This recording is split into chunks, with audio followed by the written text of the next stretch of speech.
In this tutorial, we'll look at bullet points and unordered lists. While the formatting is fairly simple, there are a few concepts you need to understand in order to use lists properly. First, lists are generally considered more appropriate for PowerPoint presentations than academic papers. So you should use them sparingly and be certain that your teacher will accept them. Lists should not be used to mask poor sentence or paragraph structuring skills. MLA students should also be aware that MLA doesn't permit the use of lists, but many instructors do. So you should ask your instructor if lists are allowed before using them.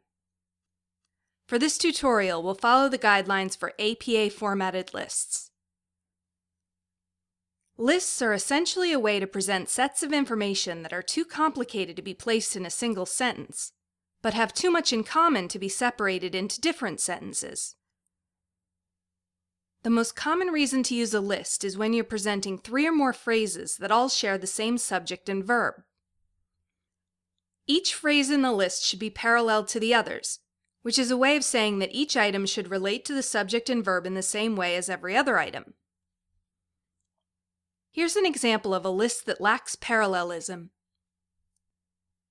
If you look at the first 3 items, they are all parallel. That is, we can use the same introductory phrase, subject, and verb for each item, and we'll have well-structured sentences. Before we go on vacation, we must take the dog to the kennel. Before we go on vacation, we must place a mail hold at the post office. Before we go on vacation, we must change the message on the answering machine. But when we get to the last item, we have a problem. Before we go on vacation, all doors must be locked. This last item isn't parallel. Instead, we've created an entirely new sentence. To make the sentence parallel, we need to change it. Before we go on vacation, we must lock all the doors. Now that we have a parallel list, we need to punctuate it. In APA, we do so by treating the entire list as if it's one complex sentence, including properly placed commas and conjunctions. So our bulleted list would look like this. As you can see, the first letter of each item is in lowercase, and there are commas at the end of each item on the list, except for the last item, which ends with a period. The conjunction goes on the second to last line after the comma. Now that you can see what the list is supposed to look like, let's try creating it in OpenOffice Writer. First, type the opening line. Before we go on vacation, we must. Place a colon after the word must and hit return. Now, click the Bullets On/Off button and the first button will appear. Enter the first item on the list and hit return. Do the same for the remaining items.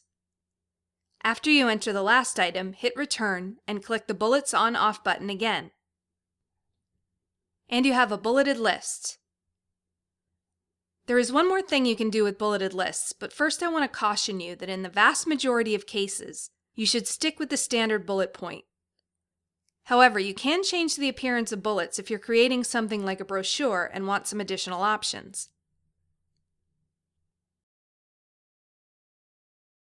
Start the list as you normally would, clicking the Bullets On/Off button.